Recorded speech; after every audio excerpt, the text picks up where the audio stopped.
Mask mandates are back. COVID back. We are back. We are back. We are back. As Stu says in The Hangover, we're back. Biden going to declare a state of emergency, a national emergency for his green agenda that no one supports, and mask mandates coming back, guys. This is, again, distraction theater, but at the same time, very real. Like a lot of these things end up happening. They happen. We have to be prepared for what is truly happening. And this is, at the end of the day, elections have consequences, right? When you aren't involved, as Plato said, when you aren't involved in politics, you will be governed by your inferiors.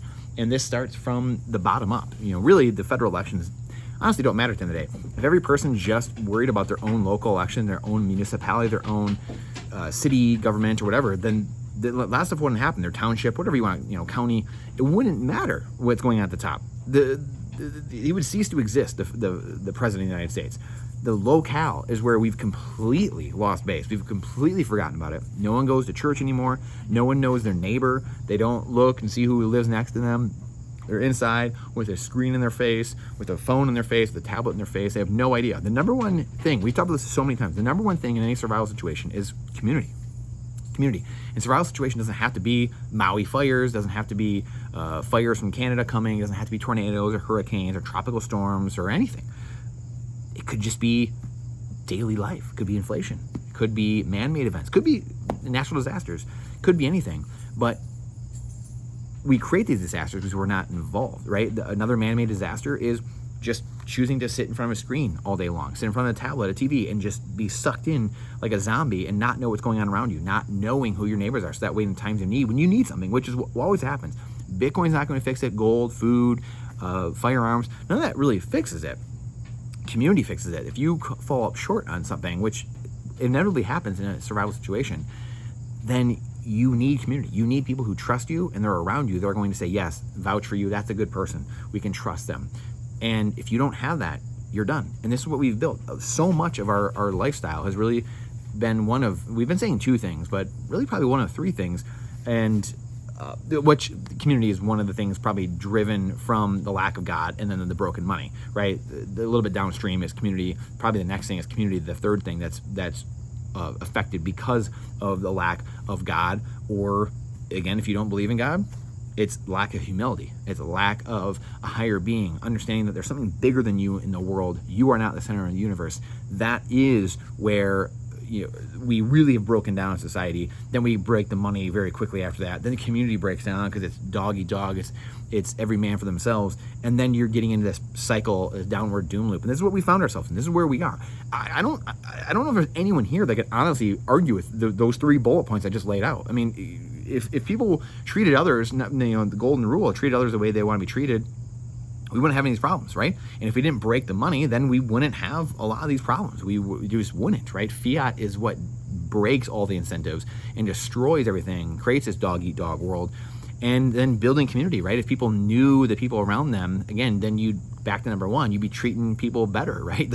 It's this self-perpetuating, loop we have going on that can sustain itself if we have those things going. We don't have those things going, right? Church, faith, all-time low attendance in record numbers. The money clearly broken, and BRICS just meeting this week and talking about how they're going to leave the dollar and how worthless the dollar is. And as a rich man north of Richmond, Oliver Anthony says, your dollar ain't worth shit and it's taxed to no end, right? This is clearly evident to the average person at this point. Not the average person, I guess, necessarily, but it's evident to a lot of people. We only need 3%, right? We only need 3% at the end of the day that are on the side of Team Patriot, of Team Common Sense, of whatever you want to call it, Team Bitcoiner, where the iceberg starts to flip and the whole society changes. This has happened throughout history. It's going to happen many more times, probably throughout the course of humanity. But this is one of those times. This is the fourth turning, a big fourth turning. This isn't just any fourth turning. This is a big one. The last one was World Wars. World War I, World War II. We're coming through the same time. So we have to get smart. We have to understand where we're at in this game, where we're at in this story. So be smart. Be diligent. This is a huge time to prepare, to buy insurance, to know your community, to get some Bitcoin, get some food, guns, ammo, water, to be prepared so you're not there hoarding and running over and stamping over people when times do get tough. You can then help. You can have that community in place. You can help each other. You can help other people and be part of the solution and not be part of the problem. So the mandates, all that, come on. Clown world. Absolute clown world.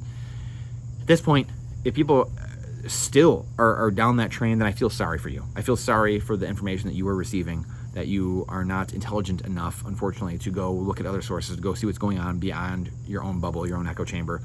And they're not going to work. Just like they didn't work last time. 2 weeks to stop the spread. I mean, who believes this stuff?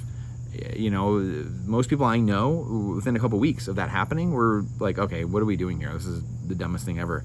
And most people I know didn't comply at all either. And there's really no need to comply, because if you're going to be affected, then you stay home, right? Just like how we always do quarantining, right? So this is not a video to get into that, but the green agenda is something that it used to be Agenda 21. I forget what it was before that. Now it's Agenda 2030. They just keep shifting and moving the goalposts, right? The world's going to end. It's going to blow up in 10 years, in 20 years. And it doesn't happen. They shift the goalposts again. It was global cooling, then it was global warming, then it was climate change. Now it's energy usage. Now it's, whatever. I mean, they just keep shifting and moving the goalposts. And they use the stupidity of the average person. Jonathan Gruber's words, not mine, the Obamacare architect, who said we use the stupidity of the American voter to pass these things. And lack of transparency is a great political tool. All in a 1-minute clip on YouTube that we've shared on our YouTube. You can go back and look at that.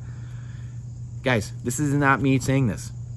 I just like to aggregate things, learn, and then put it all together and like repackage it in a nice little clean box. Nice little clean package. So I appreciate you being here. Please share this out. We need to start building community. We need to, all physically around you, but also digitally as well, like this. So I appreciate you being here. Please share this out. This algorithm hates truth. Question everything in boldness, even the existence of God himself. Trust but verify. And it's not financial advice, it's freedom advice. And I look forward to seeing you on the next one.